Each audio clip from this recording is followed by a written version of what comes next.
Entonces, las clases pasadas habíamos visto que los esfuerzos pues se podían representar de dos formas, ¿cierto? Entonces, vamos a ver si aquí tengo espacio. No, no tengo espacio. Los esfuerzos se pueden representar de dos maneras. Se pueden representar a través del vector Q, ¿cierto? Que este vector Q lo que nos hace es representar el estado de esfuerzos en un plano, ¿cierto? Recuerden que yo tenía acá el sólido y lo partí con un plano, ¿cierto? Digamos, este es nuestro sólido que fue partido con un plano. Entonces, ese Q es aquel vector de esfuerzos que depende de ese plano, ¿cierto? Ese vector Q de esfuerzos.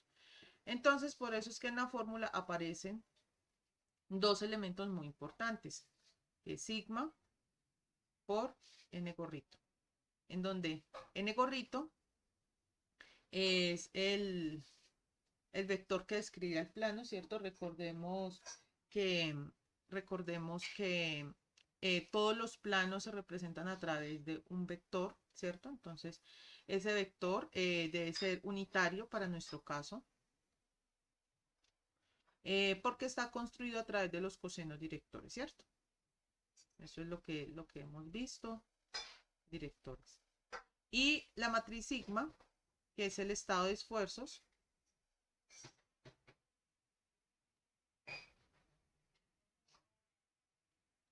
en un punto. De acá podemos sacar varias conclusiones que son muy importantes. La primera es que Q depende del plano, ¿cierto? Por la fórmula. Como vemos, la fórmula es sigma por n, depende del plano.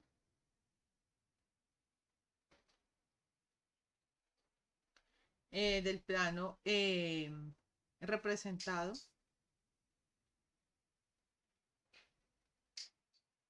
por n gorrito, ¿cierto? Esa es la primera conclusión que podemos sacar a partir de eso. Y la segunda conclusión, que no la habíamos comentado en la clase pasada, pero que esta vez sí la vamos a comentar porque es importante, es que sigma, el estado de esfuerzo sigma, no depende de ningún plano. Ustedes como pueden ver, el sigma depende del punto. Dependiendo del punto que yo escoja, pues va a existir una representación de esfuerzo, ¿cierto? Que no es, puede no ser la misma, no necesariamente es la misma la existente entre un punto del sólido y otro punto del sólido. Por eso es que decimos que esta depende únicamente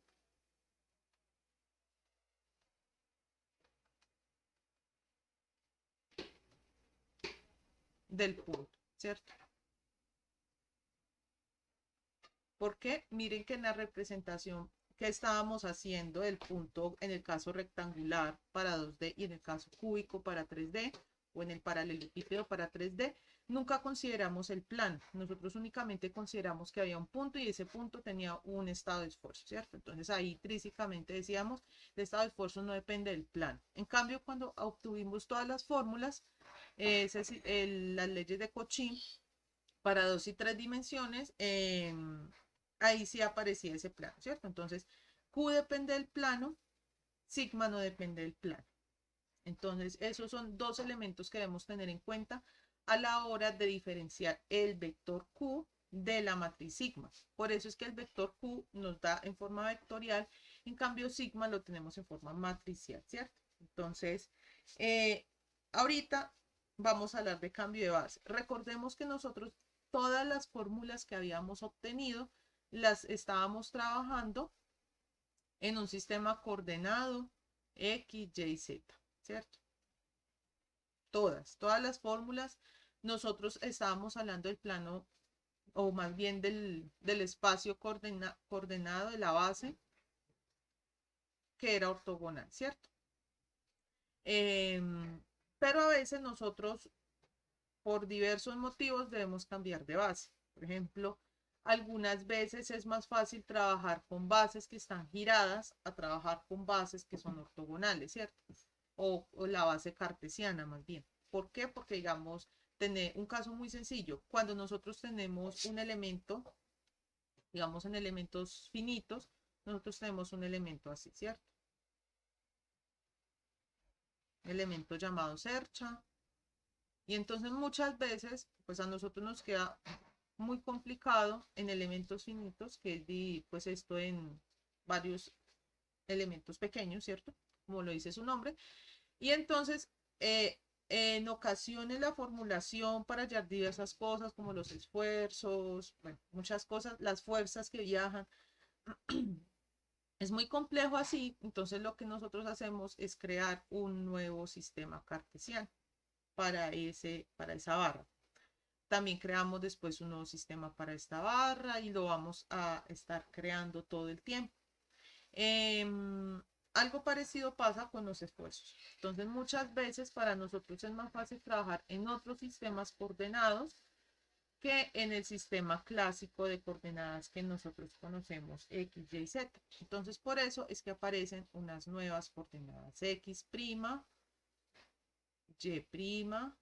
y Z', ¿cierto?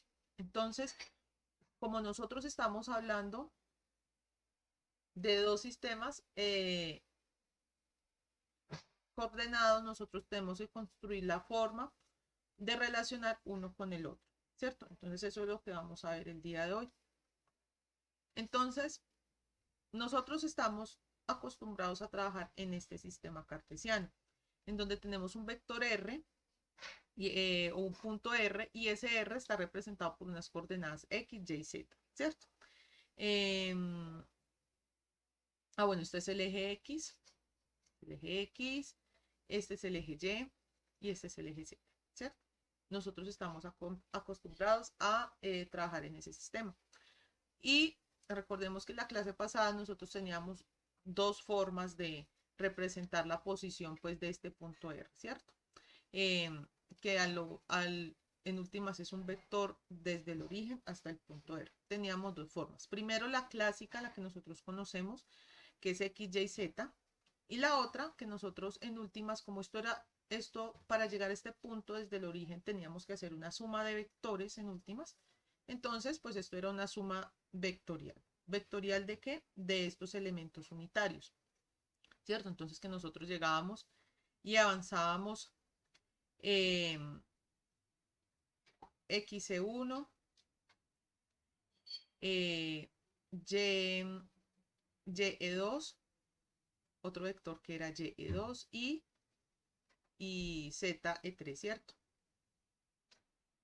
Entonces, por eso es que nosotros hablamos de X1 más Y2 más ZE3, porque en últimas es una suma vectorial. Entonces, para llegar a este punto necesitamos sumar vectores en diferentes direcciones, ¿cierto? En las direcciones canónicas. Esta sería la dirección de Y gorrito, esta sería la dirección de J gorrito y esta sería la dirección de K gorrito. Entonces, resulta que nosotros decidimos por alguna razón transformar la base, ¿cierto? ¿Eso qué quiere decir? Una base transformada, bueno, que lo que hago es girar la base. Entonces, entonces yo ya no trabajo con E1 gorrito, E2 gorrito y E3 gorrito, sino que trabajo con unas bases o con unos vectores nuevos, ¿cierto? Unos vectores unitarios nuevos para construir mi base, que sería E1 gorrito prima, E2 gorrito prima y E3 gorrito prima. ¿Por qué son así? No lo sé. Eso es una representación arbitraria. Solamente quise mostrar pues que el sistema se había transformado, ¿cierto? Entonces, si nosotros tenemos el sistema, vamos a hacer para el caso E1' gorrito. Si tenemos nuestro sistema X, Y, Z, ¿cierto? X, Y y Z. Y nosotros decidimos girar nuestro E1 gorrito y decidimos transformarlo en un E1 gorrito prima, ¿cierto? En un nuevo vector E1 gorrito prima. Entonces miren que este ya es un vector que va en una dirección diferente a E1, ¿cierto? Entonces, como es una dirección que va, es un vector que va en una dirección diferente, entonces recordemos que todo vector forma unos cosenos directores con o ¿cierto?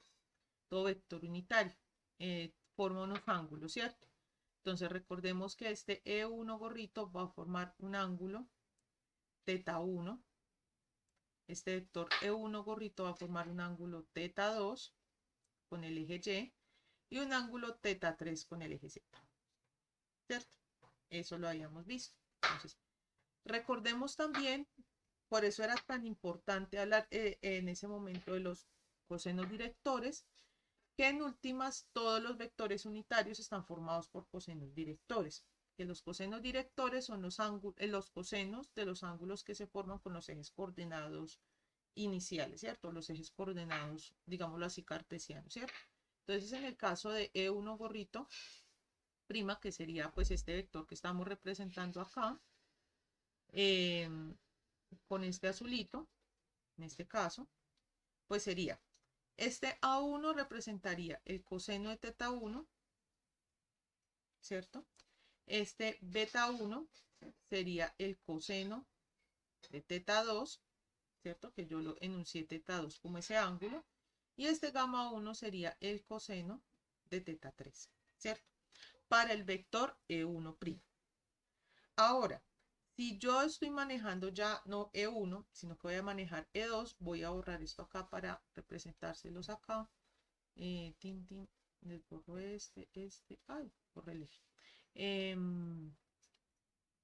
Si en lugar de eso yo quiero representar a E2', ¿cierto? Entonces esa E2', recordemos que pasamos de trabajar con un E2 gorrito, ¿cierto? A trabajar con un nuevo vector que en nuestro caso se va a llamar E2'. Digamos que E2' queda por acá. Un ejemplo. No importa dónde quede en nuestro caso, porque nosotros no estamos trabajando por ahora con signos. Entonces, ¿cómo serán los ángulos de este? Entonces este será un θ1, ¿cierto? Pero ya es el θ1 de este vector E2. Formará un ángulo de θ2 con el eje Y un ángulo de θ3 con el eje Z, ¿cierto? Entonces, en el caso de este E2, lo represento pues con este color. No, este es con el color verde.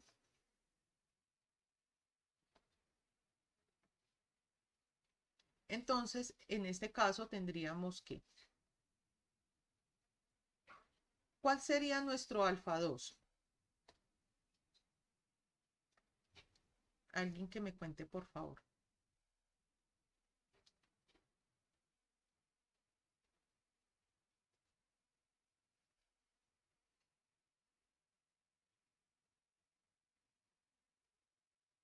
Sería coseno de θ1, ¿cierto? Este sería coseno de θ1, pero es el coseno de θ1 para nuestro vector E2, ¿cierto?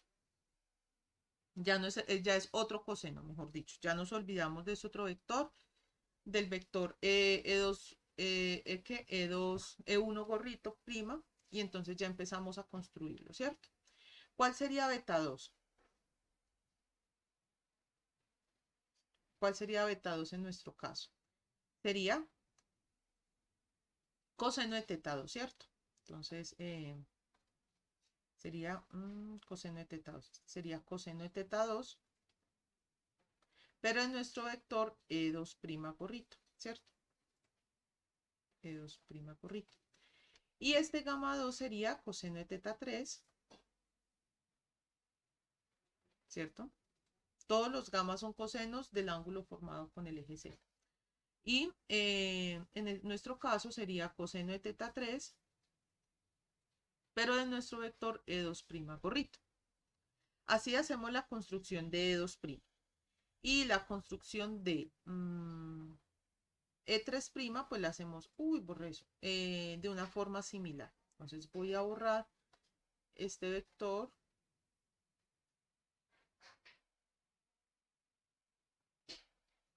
Y vamos a construir sobre nuestro sistema, pues nuestro que aquí vuelvo a pintar el colorcito. Y vamos a construir ahora nuestro E3', ¿cierto? Entonces tenemos a E3 gorrito y vamos a trabajar con otro vector.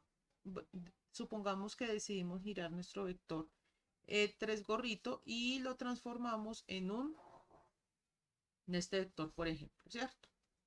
E3 gorrito prima, ¿cierto? Entonces, ese va a formar unos ángulos determinados por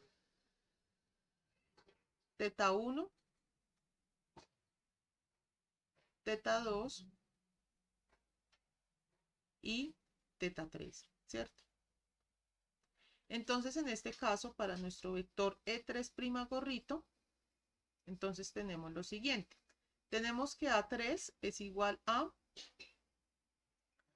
qué? A coseno de teta 1, ¿cierto? Porque es el ángulo formado con el eje X. Entonces será coseno de teta 1, pero en nuestro vector E3' gorrito, ¿cierto? Por eso se llama alfa 3. Beta 3, ¿a qué sería igual? Alguien que me cuente, por favor.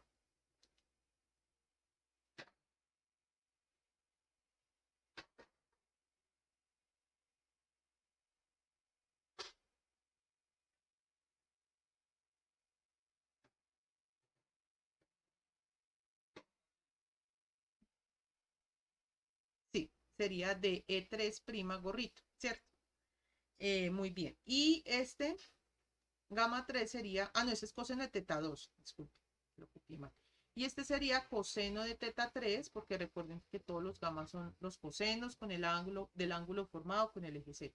Coseno de teta 3, pero de E3' gorrito, ¿cierto?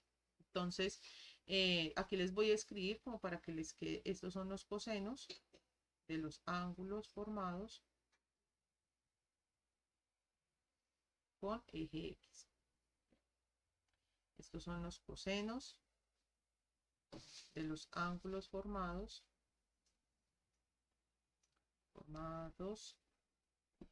con eje Y. Estos son los cosenos de los ángulos formados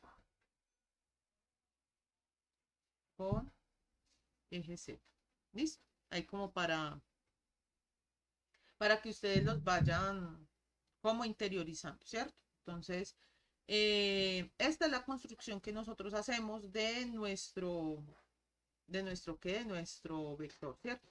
De nuestra base transformada a nuestro sistema inicial, ¿cierto? Miren que aquí en cada una de las construcciones que hicimos esa, como crear ese puente. Nosotros creamos esa relación, ¿cierto?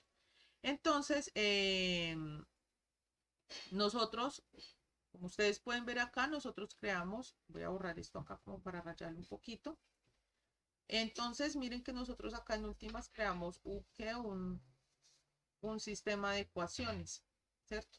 Un sistema de ecuaciones, miren, que relaciono esto con esto, ¿cierto? Algo parecido a lo que hayamos hallado en la transformación o en los casos triangular y tetraédrico. Miren que nos queda una formulación muy parecida, ¿cierto? Entonces, vamos a mirar cómo nosotros podemos entender también eso, ¿cierto? Entonces, recuerden que nosotros teníamos el vector inicial, ¿cierto? Este vector inicial que era R y que estaba formado por las coordenadas X, Y, Z.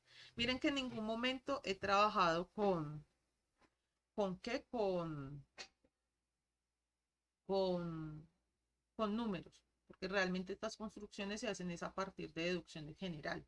O sea, lo que vamos a obtener aquí es una deducción general que ustedes pueden emplear en cualquier momento, ¿cierto? Dependiendo obviamente del caso, ¿cierto? Entonces tengo el vector inicial y tengo mi vector en la base transformada, ¿cierto? Mis vectores canónicos en la base transformada. Eso fue lo que nosotros hallamos anteriormente, ¿cierto?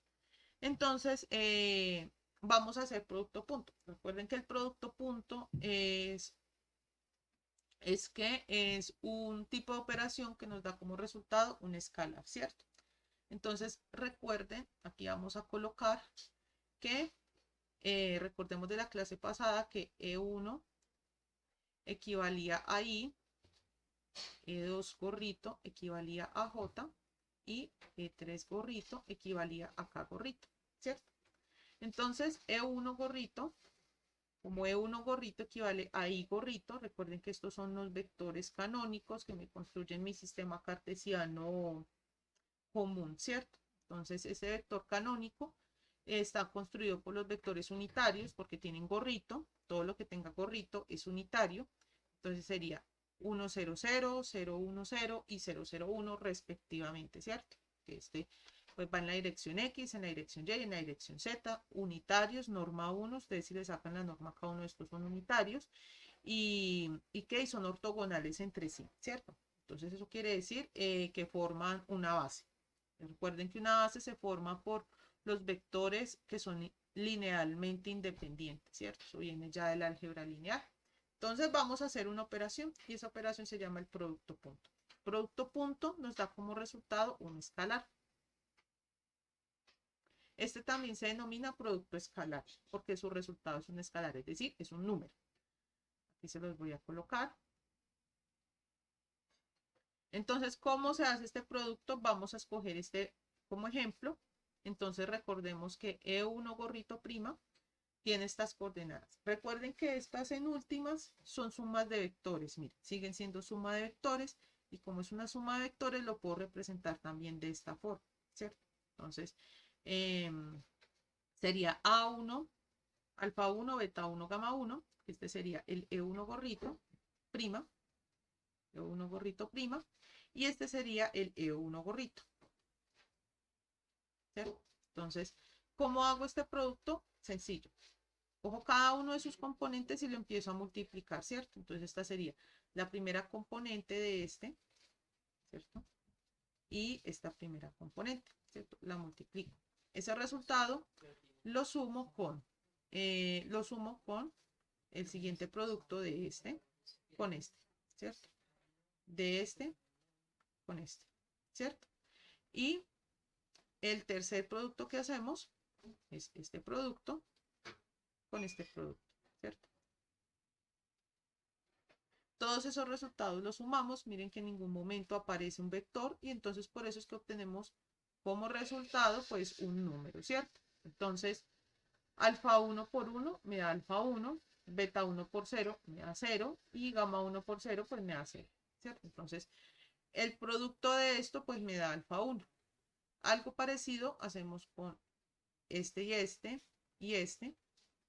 Entonces este resultado corresponde a este, ¿cierto? Vamos a hacer otro para que como que quede un poquito más claro. Entonces por lo menos hagamos ¿cierto? Entonces, este producto E2' gorrito, producto punto, ahora este sí es punto, pongo así grandecito el punto, E2 gorrito, ¿cierto? Entonces, ¿a qué será igual? E2' gorrito, ¿a qué es igual? Alguien que me cuente, por favor.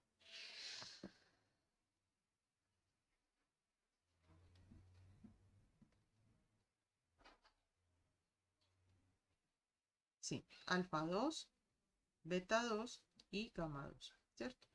¿Y producto punto con quién? Otra persona que me cuente, por favor.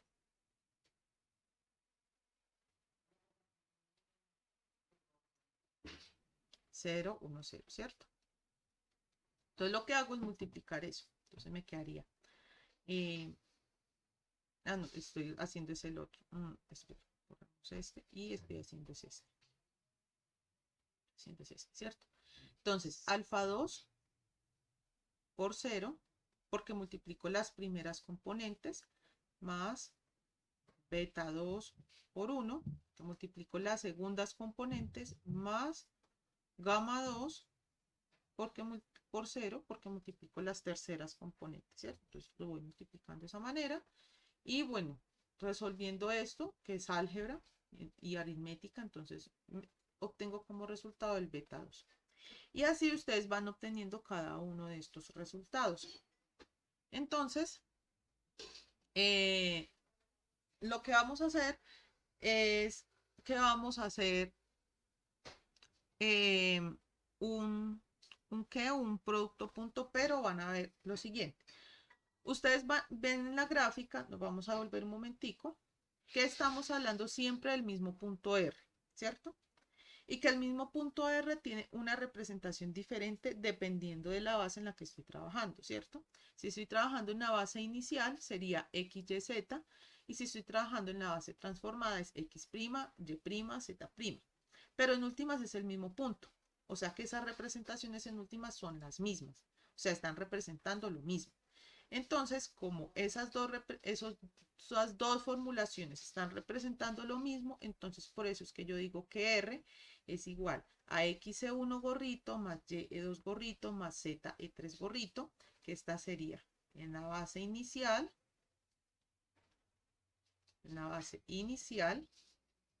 y eso va a ser lo mismo que esta formulación X', E1' gorrito más Y' E2' gorrito más Z' E3' gorrito, que esta sería en la base transformada.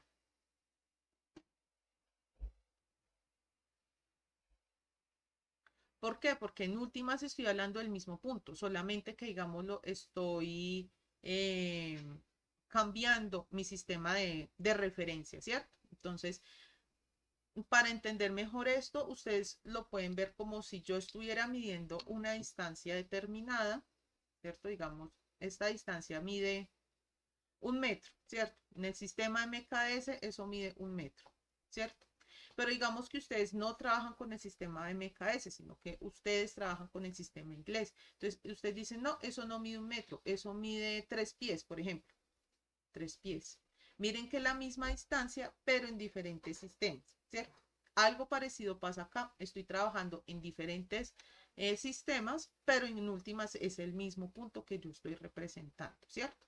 Eso se puede entender de esa manera, pues como trayéndolo pues a un lenguaje cotidiano. Entonces, como representan lo mismo, entonces si llego y hago este producto, por ejemplo, si yo hago este producto punto de R por E1 gorrito, entonces esto va a ser lo mismo que si yo multiplicara a esta base inicial por el E1 gorrito, ¿cierto? Esta sería la base inicial por el E1 gorrito.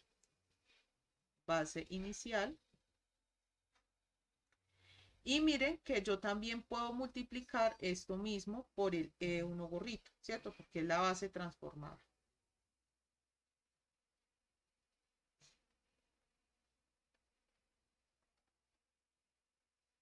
Entonces, en últimas, ¿qué fue lo que hice? Cogí esta parte de la igualdad, esta parte, y la multipliqué por E1 gorrito. Y cogí esta parte otra vez y la multipliqué por el otro lado de la igualdad y lo multipliqué por E1 gorrito, ¿cierto? Bueno, multipliqué en producto punto o en producto escalar, ¿cierto? Porque es diferente el producto punto el producto punto al producto cruz, ¿cierto? Entonces, por eso es que yo les hago la aclaración, es multiplicado en producto escalar. Entonces, hago la operación de producto escalar. Entonces, acuérdense que si yo multiplicaba, recuerden que como estos son vectores que son ortogonales, es decir, forman ángulos de 90 grados, ¿cuál es el resultado del producto punto cuando dos vectores forman ángulo de 90 grados? ¿Cuál es el resultado? Alguien que me cuente, por favor. Es 0, ¿cierto? Porque son ortogonales, ¿cierto? Es decir, forman un ángulo de 90 grados. Entonces, este es 0. Vamos a hacer la operación de todas maneras, para que quede como claro. E1 gorrito. E2 gorrito es igual a 0, 1, 0. E1 gorrito es 1, 0, 0, ¿cierto? Entonces, multiplico componente a componente. Entonces sería 0 por 1, primeras componentes, más 1 por 0, segundas componentes, más 0 por 0. Eso me da como resultado 0, ¿cierto? Entonces, por eso es que ese resultado me da 0. Como recordándoles un poquito de álgebra lineal. Y pues obviamente, siguiendo la misma lógica, E3 gorrito por E1 gorrito, pues me va a dar 0, ¿cierto? Que son vectores ortogonales, forman ángulo de 90 grados entre sí, ¿cierto? En cambio, miren que nosotros ya habíamos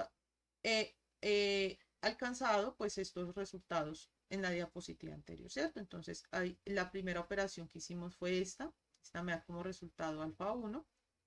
Esta segunda operación me da como resultado alfa 2 y esta tercera operación me da como resultado alfa 3, ¿cierto? Esto lo pueden consultar aquí atrás. que son pues estos primeros resultados que obtuvimos acá. Eso con el vector X, con el lado de X. Entonces, recuerden que E1 gorrito por E1 gorrito en producto punto dar como resultado 1, porque son vectores que son colineales. ¿Eso qué quiere decir? Que forman un ángulo de 0 grados, ¿cierto? Entonces, así es que obtenemos la primera fórmula. La segunda fórmula, esta primera fórmula X. La segunda fórmula se obtiene de una manera parecida. ¿Cuál es la única diferencia? Bueno, entonces vamos a ahorrar por acá, que esto pues el resultado, digámoslo así, que nos sirve también. Eh, la única diferencia es que nosotros multiplicamos a ambos lados. Borremos esto para que no nos quede tan saturado. La única diferencia es que para hallar y, nosotros multiplicamos por E2 gorrito. En producto punto. E2 gorrito, E2 gorrito. Nos sale una operación parecida a esta, pero en vez de E1 es E2. Entonces ustedes reemplazan todo esto por E2, E2 y E2, E2, E2 y E2, ¿cierto? Y así es que hallan a Y. Y para hallar Z, en vez de multiplicar por E2, multiplican por, en producto punto, aquí, multiplican en producto por E3 gorrito. E3 gorrito. Y entonces este ya se reemplaza por E3, E3, E3, E3, E3 y E3. Y así obtienen esta ecuación Z. Entonces miren que aquí miren, tengo un vector R, ¿cierto? Que tiene unas coordenadas R, X, Y, Z. Y aquí ya estoy trabajando con un vector R que tiene unas coordenadas X', Y', Z'. Es el mismo vector. Ustedes no crean que cuando ustedes transforman una base están transformando el vector. No. Ustedes lo que están haciendo es cambiando el sistema de referencias. Vuelvo al ejemplo de los metros. Usted tiene la misma distancia, pero obviamente le van a dar diferentes valores si usted trabaja en el sistema MKS, en el de los metros, así usted trabaja en el sistema inglés, que es en el de los pies, las pulgadas, las yardas, bueno, todas esas distancias, ¿cierto? Pero usted no está cambiando en ningún momento la distancia medida. Usted lo que está cambiando es su sistema de referencia. Muchas veces es muy útil cambiar el sistema de referencia porque en ocasiones nos facilitan las operaciones matemáticas. Eso no vamos a trabajarlo, esa utilidad no la vamos a trabajar tanto en el curso, en el sentido de que no vamos a ver pues todo el potencial que tiene esta operación, pero sí vamos a trabajar ¿en qué? Pues en ese tema, ¿cierto? Pero pues no vamos a emplear todas las ventajas de esta transformación. Cuando ustedes las emplean, cuando los que hayan a ver elementos finitos, pues vean todo el tema de las matrices y todo eso. Ahí sí se trabaja mucho este tema porque ahí sí es supremamente útil. Es el entender bien este tema a uno le facilita muchísimo la vida. Entonces miren que en últimas, este es un sistema de ecuaciones, miren. Un sistema de 3 ecuaciones con 3 incógnitas, ¿cierto? Estos son los coeficientes, ¿cierto? Que esos son números.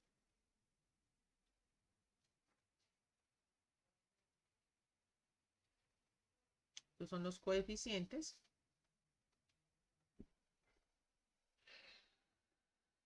Estas son las variables, porque esas son nuestras incógnitas generalmente.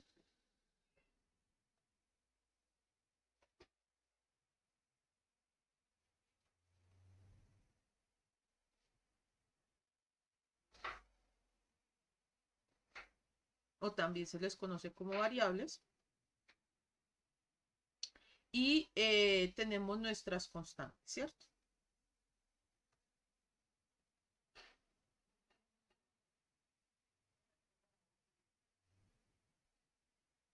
Entonces miren que con estos coeficientes yo construí la relación.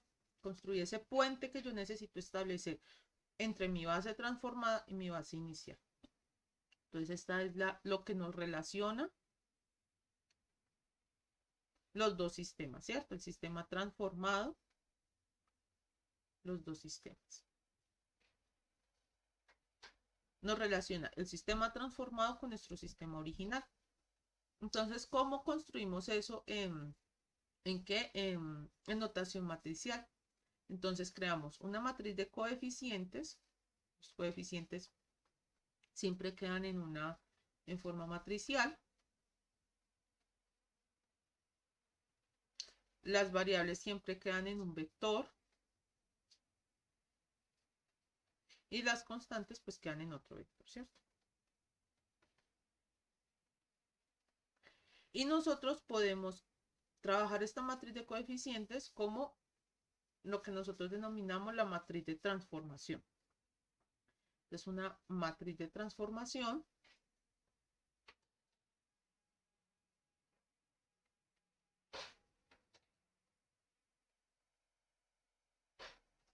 porque nos transforma de un sistema, este R' es del sistema transformado,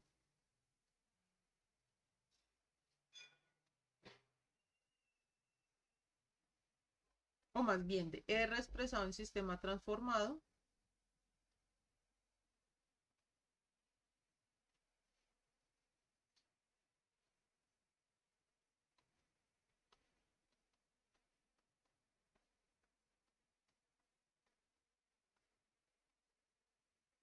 y este R es en el sistema original, ¿cierto? O nuestro sistema cartesiano, más bien, pensado en sistema cartesiano. Entonces, miren que es una operación matemática. Y como aquí está un igual, esto quiere decir que yo me puedo devolver. O sea, yo puedo pasar de acá para acá y de acá para acá, ¿cierto? ¿Cómo paso de aquí para allá y de allá para acá? A través de la matriz inversa, ¿cierto? Entonces, tengo aquí R.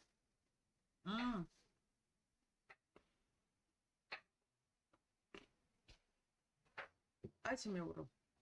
R que es igual a T por R', ¿cierto? Pero entonces, ¿yo cómo despejo a R? En álgebra lineal. Alguien que me cuente cómo es que yo despejaría aquí a R' y lo dejo en función de R. Me pueden escribir por el chat, no hay problema.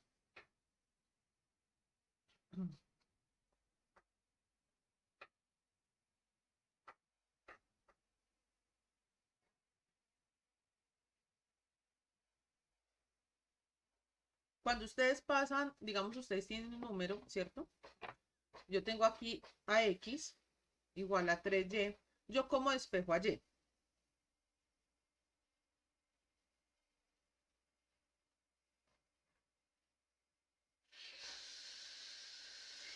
Sí y no. ¿Por qué les digo que sí? Porque tiene razón, ¿cierto? Tiene razón. Pero, ¿qué pasa si ese T no fuera una matriz de transformación, por ejemplo? O sea, sí, tienen razones con la transformación. No, digamos que T fuera una matriz cualquiera cuadrada. ¿Cómo despejo a ese R'?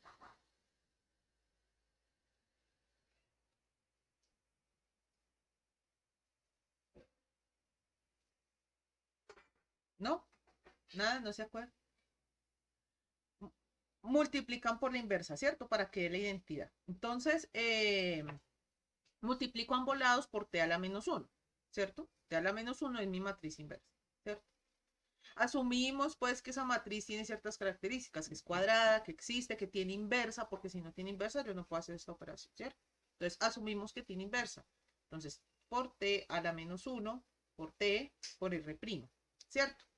Entonces, esto aquí, ¿qué me va a dar como resultado? La matriz identidad, ¿cierto? Entonces, esto en realidad me queda T a la menos 1 por R', ¿cierto? Pero ahí viene cuando yo les dije, sí, es verdad, multiplicar ambos lados por t transpuesta. Pero entonces resulta que esta t tiene una propiedad que es muy interesante, que es que t es matriz ortogonal.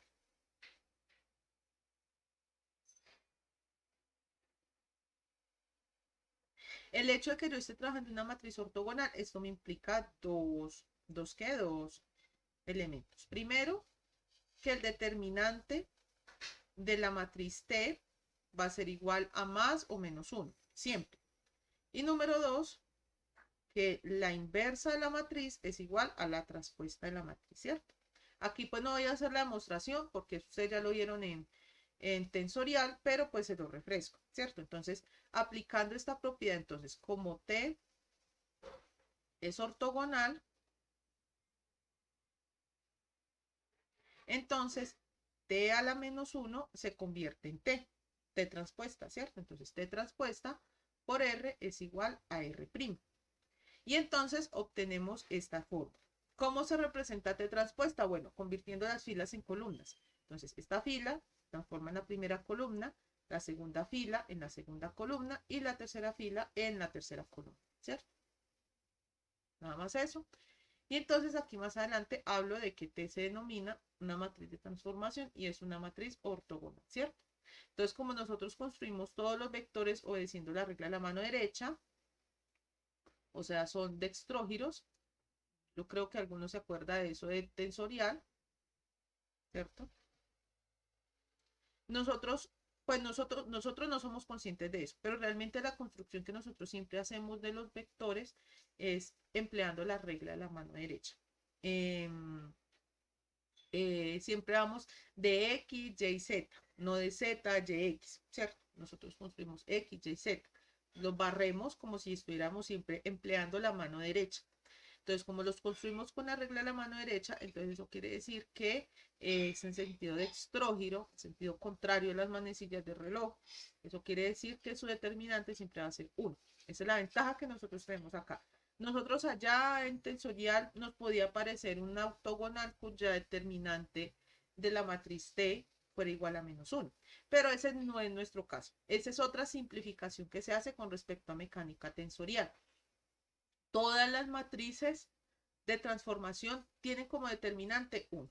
Entonces, así nos relajamos, ya no vamos a tener que demostrar si es dextrógiro, levógiro, bueno, todo eso, o si gira en el sentido derecho o en el sentido contrario o a favor de las manecillas de reloj. No, no nos tenemos que preocupar de eso.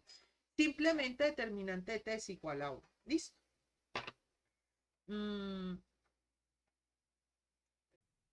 Recordemos de la sección 2.5 que habíamos visto anteriormente, unos elementos muy importantes, ¿cierto? Que yo podía representar un vector R en dos sistemas y que representaban el mismo vector R, que era el sistema coordenado cartesiano y un sistema transformado cualquiera, ¿cierto? ¿Cómo construía esa relación entre esos dos sistemas? A través de la matriz de transformación.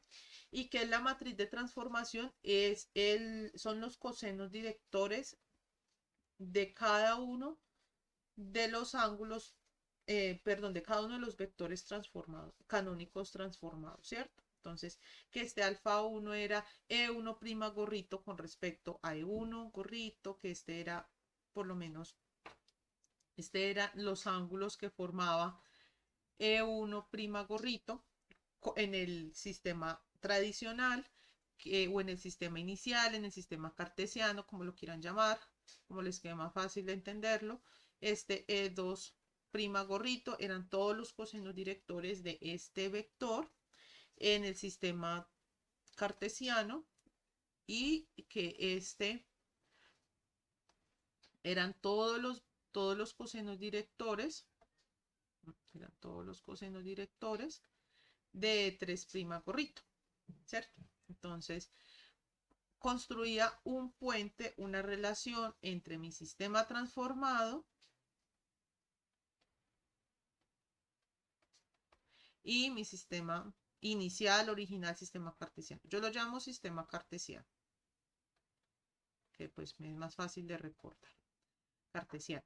Y como esa matriz tenía ciertas propiedades, que es una matriz ortogonal, es una matriz que tiene inversa, es una matriz que tiene transpuesta, es una matriz cuadrada, entonces pues yo podía devolverme en esa relación. ¿Por qué? Porque en algunas ocasiones yo tengo las coordenadas en el sistema transformado y necesito devolverme al sistema cartesiano.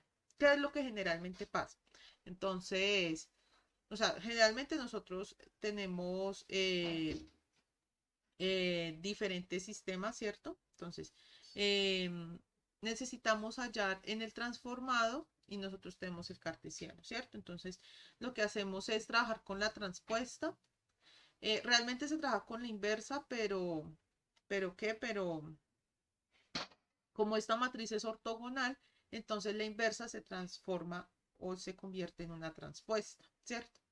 Entonces, entonces si necesitamos elementos en nuestro sistema transformado, me equivoqué ahorita al decirles pues, lo que les estaba diciendo, si necesito elementos en nuestro nuevo sistema y yo tengo elementos en el sistema cartesiano,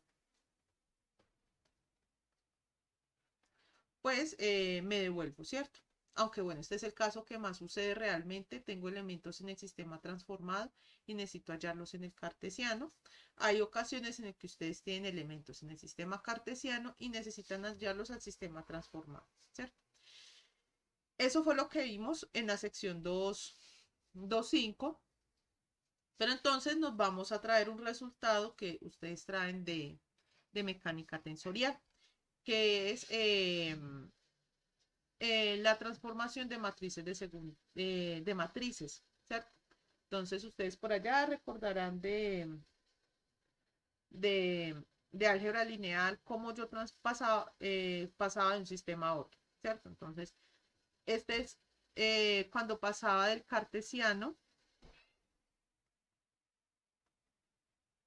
al transformado y este cuando paso del transformado al cartesiano. Transformado al cartesiano. Listo. Entonces nos vamos a traer ese resultado. Pues aquí no vamos a hacer la deducción porque ustedes ya lo hicieron allá, sino que aquí nos vamos a valer de ese resultado. Recuerden que sólidos es una particularización de mecánica tensorial, trabajando en un medio continuo denominado sólido. Listo. Entonces, pues vamos a entrar a a nuestras matrices transformadas, ¿cierto? Entonces, supongamos que nosotros tenemos un estado de esfuerzos en la base canónica, ¿cierto? Es decir, tenemos nuestro estado de esfuerzos que hemos estado trabajando hasta ahora. Sigma X, sigma Y, sigma Z, tau XY, tau XZ, tau YZ, ¿cierto? Entonces, como estamos trabajando en 3 dimensiones, pues vamos a obtener una matriz de tamaño 3×3 cuadrada, ¿cierto? 3×3. Como estamos trabajando en el tema de sólidos, de esfuerzos en sólidos, pues esa matriz tiene unas particularidades. ¿Qué particularidades tiene? Que es simétrica y que es cuadrada, ¿cierto? Entonces, esos son dos grandes ayudas que vamos a tener. También recordemos, de esto viene la sección 2.3, que es la parte en 3 dimensiones, que es el caso del paralelepípedo y del caso del tetraedro, que nosotros llegábamos a esta conclusión, ¿cierto? Que este vector Q es igual a sigma por n gorrito, ¿cierto? O sea, el vector Q1, Q2 o Q3 es igual a QX, QX, QY, QZ, y que es igual, bueno, a la matriz sigma, que pues la tenemos acá, no la voy a volver a copiar, por el vector en el gorrito, que es alfa, beta, gamma, ¿cierto? Nosotros podemos tener este Q en coordenadas cartesianas, ¿cierto? Q en coordenadas cartesianas, que es la que nosotros hallamos, ¿cierto? Coordenadas cartesianas.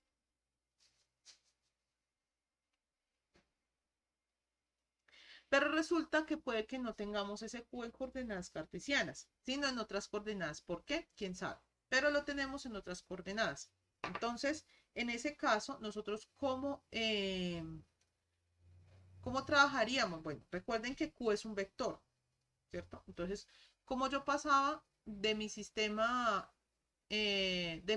cartesiano al transformado a través de esta fórmula, ¿cierto?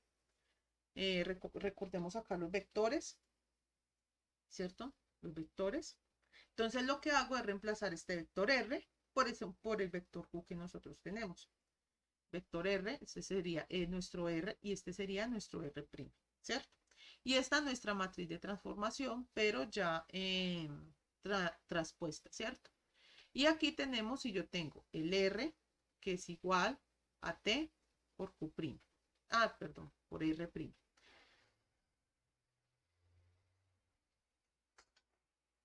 Por R', ¿cierto? Entonces, y este es igual a T transpuesta T. Entonces, lo que hago es reemplazar ese R por Q y voy a obtener esto, ¿cierto? Y lo mismo pasa con cualquier vector, ¿cierto? Sea Q, sea S, sea T, sea W, el que ustedes quieran, ¿cierto? Entonces yo voy aquí a transformar dos elementos muy importantes y que nos van a ayudar muchísimo. Vamos a transformar el vector Q, que es el vector de esfuerzos,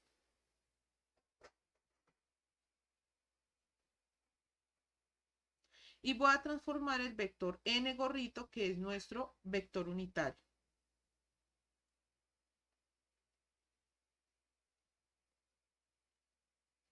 Que describe el plan.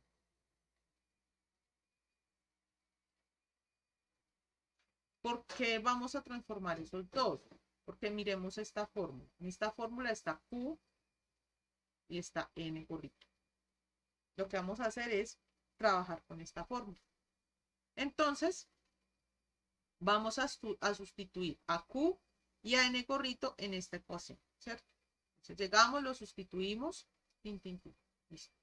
Nada más. Reemplazamos este acá y este Q acá, ¿cierto? Bueno, acá realmente, ¿cierto? Y pues obtenemos pues este resultado, ¿cierto? Nada del otro mundo.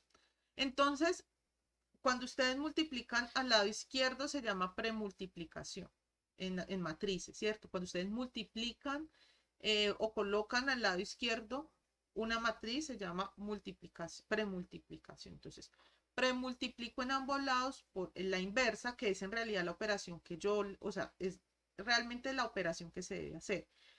Solamente que uno hace la simplificación, entonces por eso es que uno llega a T transpuesto. Pero realmente ustedes multiplican es por T inversa, ¿cierto?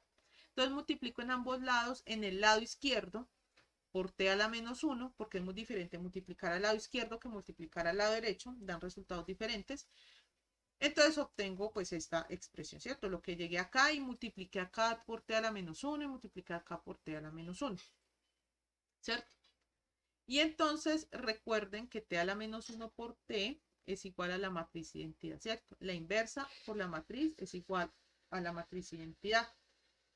Entonces sustituyo este resultado acá. Entonces esto lo sustituyo acá. Y me queda un resultado de esta forma. Aquí no lo puedo hacer porque es que las matrices no son números.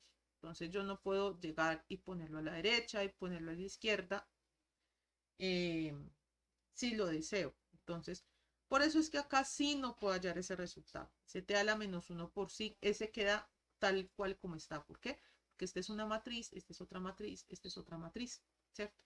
La matriz inversa, la matriz de esfuerzos en un punto y la matriz de transformación, ¿cierto? Entonces obtengo este resultado. Ahora, si empleamos la simplificación que hayamos comentado, como T tiene ciertas características, ¿cierto? Entonces, T es una matriz de transformación.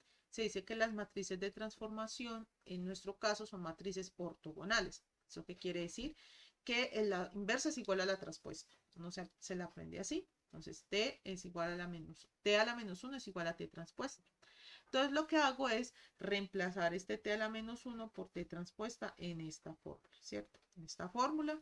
Entonces, T a la menos 1 por T transpuesta lo reemplazo. Y entonces, aquí ya hallaría el sigma prima, ¿cierto? Entonces, yo tengo que mi vector Q' en mi sistema transformado es igual a sigma prima por n gorrito prima. En donde sigma prima, pues es esto, ¿cierto? Entonces, Ya tengo a Q gorrito, que es T a la menos 1 por sigma por T, esto es T transpuesta también, por N gorrito, y sigma prima es igual a tau, a la matriz de transformación transpuesta, perdón, menos sigma y la matriz de transformación, ¿cierto? Entonces, de aquí podemos deducir que mi matriz de esfuerzos en otro sistema coordenado pues va a ser esta, ¿cierto? Y miren que se parece mucho a lo que habían hallado por acá. Entonces, este sería, este caso, perdón, sería sigma prima es igual a tau, perdón, a la matriz de transformación transpuesta por sigma por t, ¿cierto? Nos apoyamos de ese resultado, que ustedes ya lo hallaron allá, y finalmente pues llegamos a esta conclusión, ¿cierto? ¿Hay alguna duda hasta acá? Bueno, entonces nosotros estábamos hablando en los puntos anteriores de que nosotros podíamos expresar las tensiones en un punto y en un plano eh, de diferentes maneras, ¿cierto? Lo podíamos expresar a través de el sistema cartesiano o empleando otra base, ¿cierto? Una base cualquiera, la cual fue construida con los requisitos necesarios para construir una base en 3 dimensiones, ¿cierto? Entonces lo que ahorita vamos a ver es que recordemos que al principio del capítulo, pues nosotros habíamos visto cómo eran los esfuerzos al interior del sólido, ¿cierto? Entonces, que en últimas ese vector Q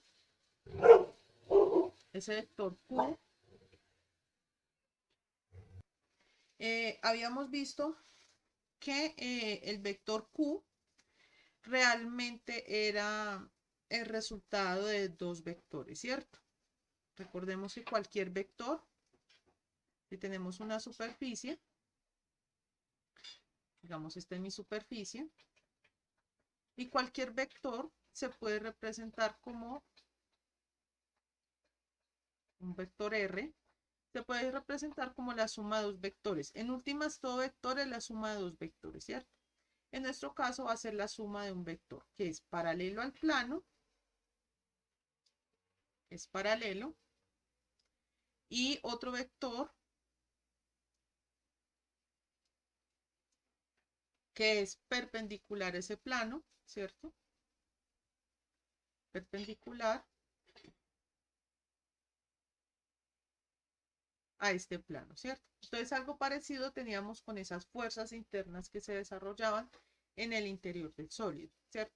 Que entonces teníamos un diferencial de fuerza, porque estábamos en un diferencial de área, en un diferencial de volumen, bueno, cosas así. Entonces ese diferencial de fuerza se podía descomponer en dos vectores. En un vector que era paralelo al plano de corte, un delta FS, este es de corte, y un vector que era normal, es decir, que es perpendicular a ese plano. Entonces, este vector F salía en últimas, pues de la suma de esos dos vectores, ¿cierto? Entonces, por eso es que hablábamos de que delta F era igual a delta F de S más delta F de N. Ahora, recordemos que nosotros estábamos hablando de los esfuerzos y entonces en ese caso los esfuerzos, como estaban en función de la misma área, entonces ese delta, ese diferencial de área, pues nosotros lo hacíamos común a todas estas formulaciones, ¿cierto? A toda esta fórmula y pues obteníamos los esfuerzos, ¿cierto? Entonces que esta fuerza normal relacionada con este diferencial de área nos representaba los esfuerzos normales, tracción o compresión, y que este es delta FS nos representaba todos los esfuerzos tangenciales o esfuerzos portantes, y que era representado pues por sigma S, ¿cierto? Y que entonces en últimas pues llegábamos a esta conclusión, que el vector Q de esfuerzos es igual a un vector sigma N por más un vector sigma S, ¿cierto? Todo en coordenadas X, Y, Z. Entonces vamos a ver a cuánto equivale este delta, este sigma n, y a cuánto equivale este sigma s. De eso es lo que trata esta parte que vamos a ver. Entonces, lo que vamos a trabajar acá es con el tema de proyección de un vector sobre otro vector. Pero entonces, se los voy a explicar cómo ustedes lo podrían recordar de álgebra lineal, ¿cierto? Entonces vamos a trabajar con dos vectores. Vector S y un vector R, ¿cierto? Vector R. Entonces, miren que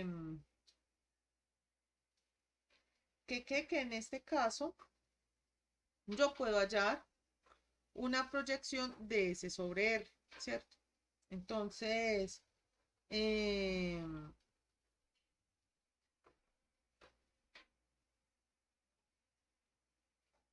en este caso, lo que yo voy a obtener es lo siguiente. Voy a proyectar a S sobre R, ¿cierto? A través de una proyección que es perpendicular, ¿cierto? Y es perpendicular, pues, con respecto a este R. Aquí dibujé mal esto, ¿cierto? Entonces, aquí sería perpendicular, ¿cierto? Entonces, nos vamos a imaginar que esos dos vectores están formando un ángulo. Ese ángulo lo vamos a llamar θ. ¿Listo? Y vamos a imaginarnos que esos son dos triángulos, o eso es un triángulo realmente, ¿cierto? Y realmente lo que tenemos es un triángulo. Entonces vamos a identificar las partes de ese triángulo. Entonces vamos a identificar una parte a la cual vamos a denominar adyacente, ¿cierto? Adyacente. Un lado al que vamos a denominar opuesto. Y un lado al que vamos a denominar por la hipotenusa, ¿cierto? Entonces, ustedes se van a encontrar que de aquí en adelante lo que más van a usar es el coseno, el concepto de coseno. Es más importante el concepto de coseno que muchos conceptos que ustedes van a ver, porque muchas de las deducciones salen a partir del concepto de coseno. Por ejemplo, esta. Entonces, vamos a ver, en este caso, ¿qué sería el coseno de teta?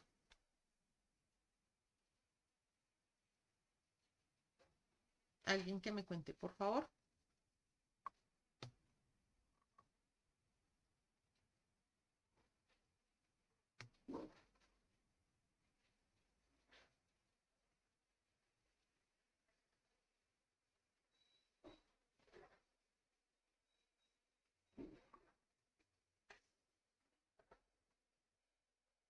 Pueden escribir por el chat, no hay problema. Adyacente sobre hipotenusa, exactamente. Muy bien, entonces sería adyacente sobre hipotenusa, ¿cierto? Adyacente sobre hipotenusa. ¿Cierto? Pero entonces ya identificamos las partes de ese triángulo. Ahora vamos a identificarlas en un lenguaje ya referenciado con S y R. Entonces recordemos que ¿cuál es la característica de todos los vectores? Los vectores tienen magnitud, dirección y sentido. ¿Cómo se representa la magnitud de un vector? A través de su norma, ¿cierto? Entonces la magnitud de este vector va a ser R y la magnitud de este vector va a ser S, ¿cierto? Va a ser S en barritas, ¿cierto? O en dobles barritas. Hay unos que lo representan en dobles barritas, hay unos que lo representan en una barrita, da igual. Lo importante es que tengamos presente que es un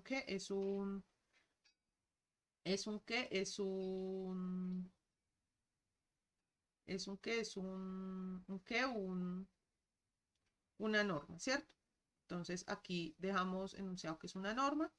Entonces, en función de esa norma, recordemos que los cosenos nosotros los sacamos es sobre distancias, ¿cierto? Entonces, en este caso, como nosotros vamos a trabajar es con el triángulo formado por las distancias, entonces lo que vamos a hacer es lo siguiente. Entonces, esto va a ser que el adyacente, nosotros no sabemos de qué longitud es el adyacente, solo sabemos que la longitud de R o la magnitud de R es R barrita. Entonces sería adyacente sobre la hipotenusa. Pero miren que nosotros en la construcción que hicimos del triángulo estamos trabajando con todo el vector S, ¿cierto? Entonces sería sobre la magnitud de todo mi vector S, ¿cierto? Entonces sería ese gorrito.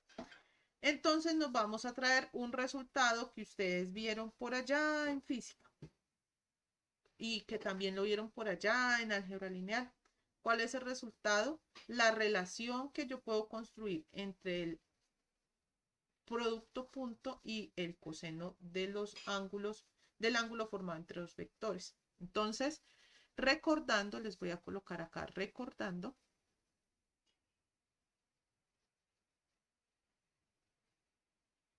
Entonces, el coseno del ángulo formado entre dos vectores,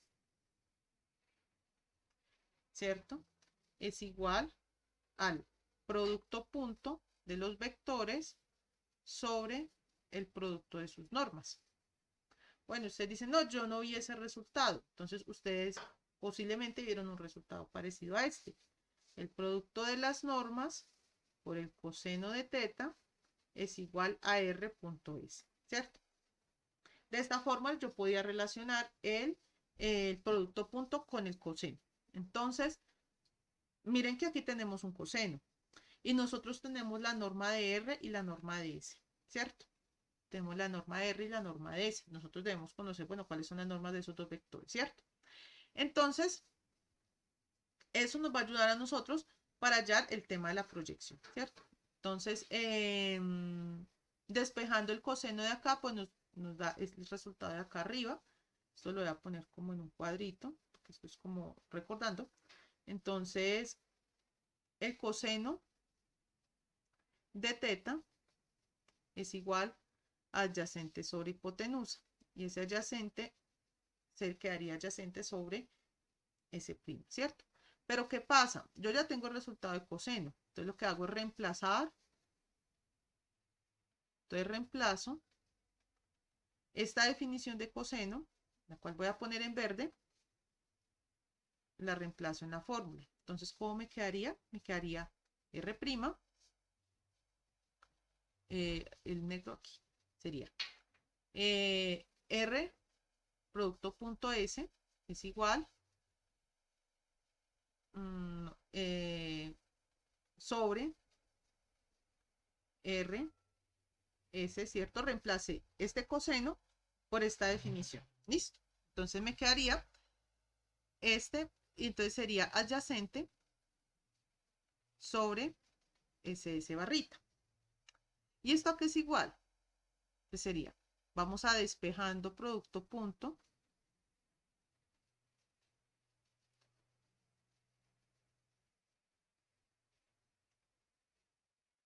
Pues me quedaría lo siguiente.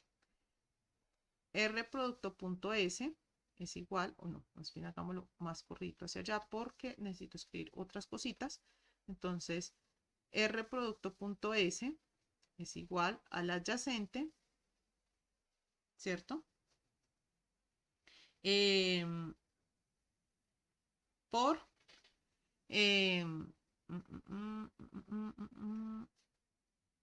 adyacente por el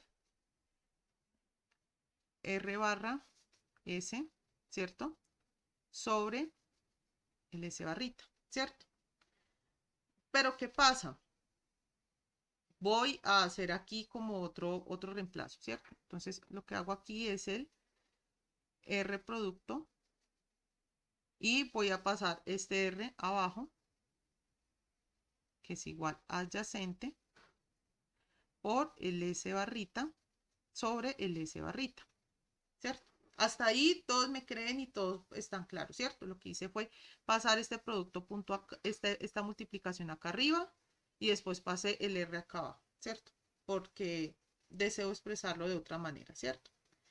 Pero ¿qué pasa? En este caso, que nosotros vamos a hallar es un resultado muy, muy, muy importante. De aquí yo puedo despejar adyacente, ¿cierto? El adyacente es igual al coseno de teta por S barra, ¿cierto? ¿Esto a qué es igual? Esto es igual a...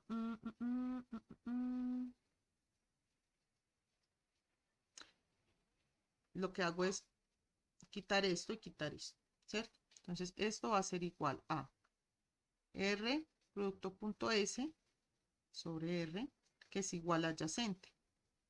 ¿Pero qué es el adyacente? El adyacente es el coseno de teta por el S, por barrita S, ¿cierto? Entonces esto es igual a R.S sobre R, que es igual al coseno de teta por S, ¿cierto?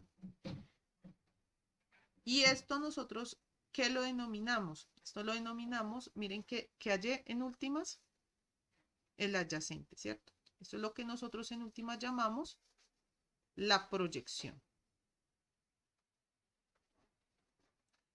Entonces, miren que la proyección, este adyacente, ¿cierto? Sería igual a R producto.S sobre R, ¿cierto? Esta proyección, ¿qué nos va a dar como resultado? Esta operación, ¿qué resultado nos va a dar a nosotros? Alguien que me cuente, por favor.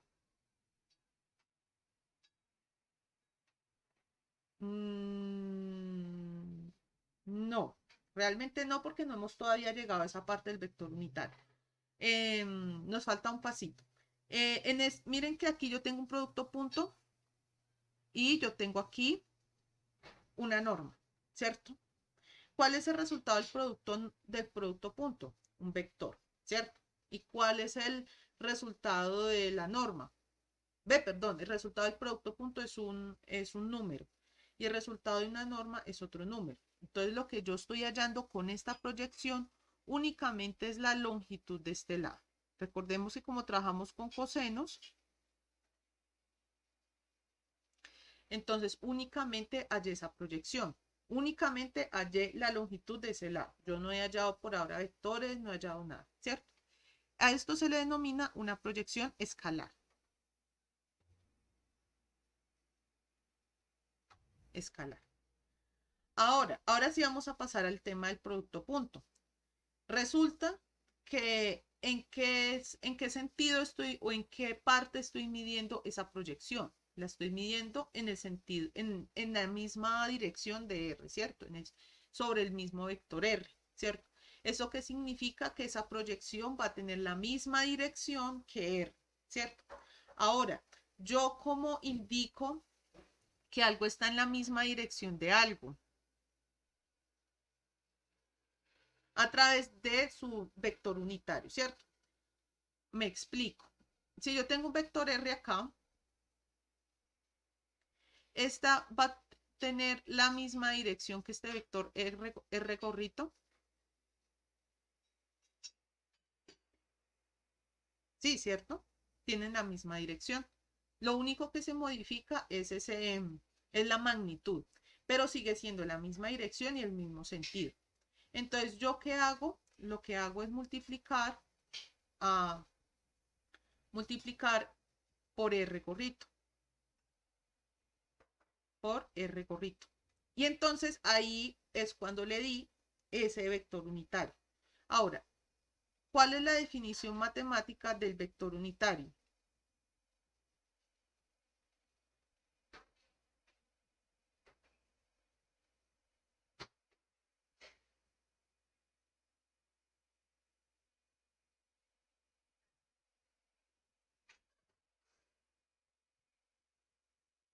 Un vector sobre su norma, ¿cierto? Entonces sería R sobre la norma de R. Y entonces aquí viene la fórmula clásica que ustedes conocen. Entonces sería R producto.S sobre la norma de R al cuadrado por R, ¿cierto? Que sería igual a una proyección. Es la misma proyección.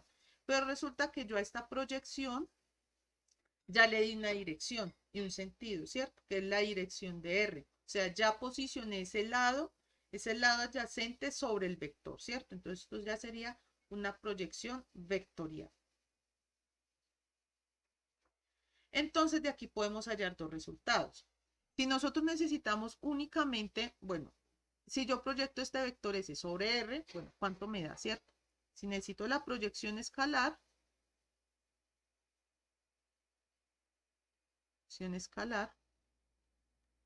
pues entonces esto va a ser igual a R producto punto S sobre R, ¿cierto? Y si necesito la proyección vectorial, es decir, ya esa proyección escalar, asignarle una dirección que va a ser la dirección del vector R, porque miren dónde quedó mi lado adyacente, pues entonces esto va a ser igual a R.S sobre R cuadrado por R, ¿cierto? Que sería el vector por la norma del vector, ¿cierto? Por así decirlo. Entonces, aquí lo que hice con esta proyección vectorial es coger esa proyección escalar y ya ponerle la punta, ya construir la flechita. Eso fue lo que yo hice con esa proyección vectorial. ¿Listo?